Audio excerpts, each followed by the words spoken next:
hamma Feruzaga bugun xizmat uchun rahmat, mehmonlarga rahmat. Mana shu yigit o'sha Shofirgonda eng ko'zga ko'ringan san'atkorlardan bittasi. Meni yaqin do'stim. Mana shu xalq bizni qanaqa tanigan bo'lsa, mana shu yigit ham xuddi bizdek. Vaqtida o'zbekcha xorazmchasini aytadi, vaqtida klassikni aytadi, vaqtida buxorochasini, hamma qo'shiqlarni joyida aytadigan yigit. Men ishonib, bugun mana shu to'yga shu yigit taklif qilganman. Endi do'stim, bizning ham zakasimiz bor. Mana shu davralarda o'ynasa onam qo'shiq bilan davom etamiz. Hakimjon do'stimni ijrolariga. Marhamat.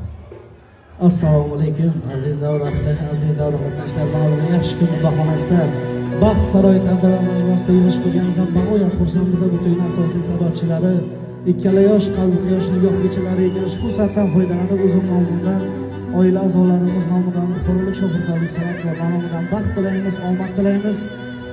Aziz akamizga ham to'ylar muborak bo'lsin.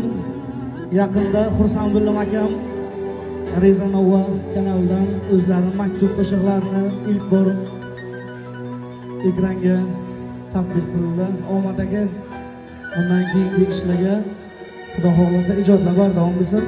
Onajonlarimizni davraga taklif qilamiz. Marhamat. Quvonaman duosidan dardlar menga